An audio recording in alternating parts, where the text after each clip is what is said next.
I'm a fiscal conservative. And no, that doesn't mean I hate the government or I want to slash all spending down to the bone or that I don't care about those people with lesser financial means. What it means is that I believe in discipline, accountability, common sense, and the fact that we should live within our means. In this video, I'm going to explain exactly what fiscal conservatism really means, why it matters now more than ever, and how it can lead to smarter, stronger economic growth. Fiscal conservatism is simple.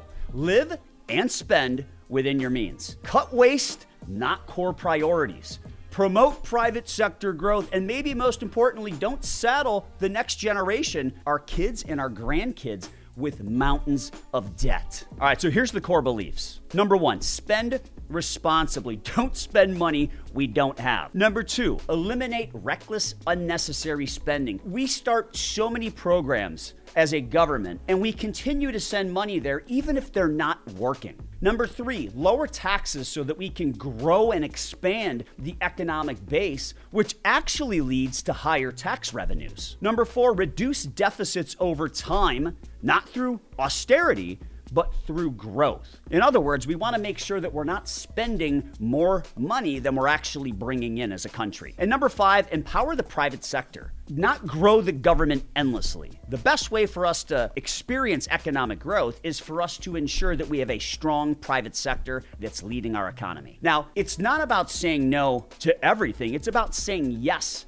to the right things and the right things only and making the math work. So here's why this matters right now. Let's talk reality. Right now in America, we have over $36 trillion in debt, and we are running deficits that are close to $2 trillion a year. We are actually now borrowing to actually just survive, not to invest, but we're borrowing to survive just so that we can pay interest on our own debt that we've already accumulated. So taking out debt to pay the interest on the debt we already have, that is not a winning formula. And here's the kicker. Over half of our debt is coming due over the course of the next 2.5 years, and it has to be refinanced at much higher interest rates over the next few years, which means more of your tax dollars are going to go towards paying interest on our debt. Your tax dollars are not going to be going to build new roads or bridges or beef up our schools or make sure we have adequate defense spending. Your tax dollars are going to be going towards paying interest on debt that we've already accumulated.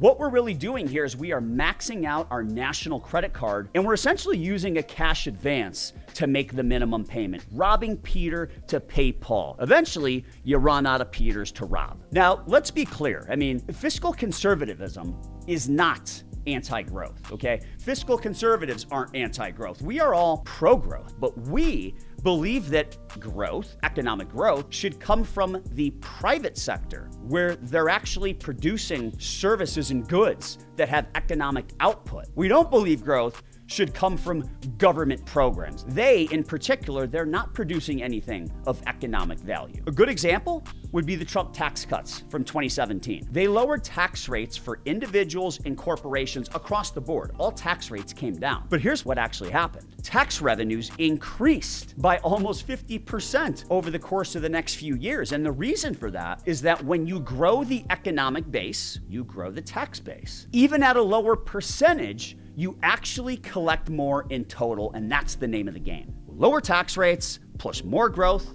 that equals more revenue. It is not a theory, that is exactly what happened. So what does fiscal conservatism actually look like in practice? Well, number one, you got to cut wasteful spending. So we can't fund empty buildings or ridiculous government studies. And, we know one of the things DOGE has been focused on is ensuring that for those empty buildings that leases are not being renewed. We need to ensure that everything we are spending money on is actually efficient and that we're getting some sort of an ROI or return on investment. Number two, we have to reform entitlements like Social Security and Medicare gradually, not slash them overnight. We need to do that gradually because so many Americans depend on them. The third thing, we need to lower marginal tax rates so that we can boost incentives. We want high income earners, entrepreneurs, middle America. We want everyone to be incentivized to do things that help us to grow the economy, which grows the tax base,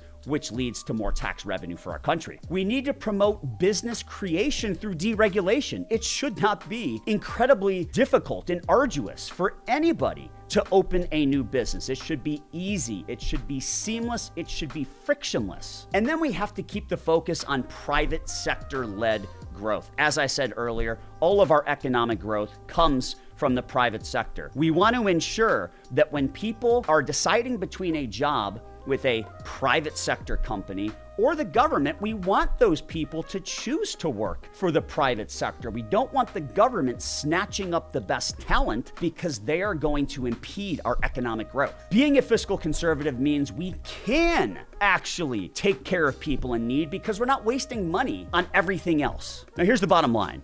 We have tried the big government spend everything now strategy, and here we sit, $36 trillion in debt. It's time for us to try something different. Being a fiscal conservative is all about making grown-up decisions. It's not about pain. It's about sustainability. We want this country to go on forever. We don't want Social Security and Medicare benefits to get cut by 20, 21, 22% in a decade or so. We want sustainability. This is about building an economy that works not just in the next election cycle, next 1 year, 4 years, but for the next generation, many, many, many decades and beyond. Look, discipline is not the enemy of prosperity. It's actually the foundation of it. Hey, if all this stuff makes sense to you, if you are tired of the reckless spending and fake promises out of Washington, subscribe to this channel, like the video, hit the bell so you can get notified every time we roll out new content. I break down the economy, policy, and investing without any of the spin. And let me know in the comments, what does fiscal conservatism mean to you?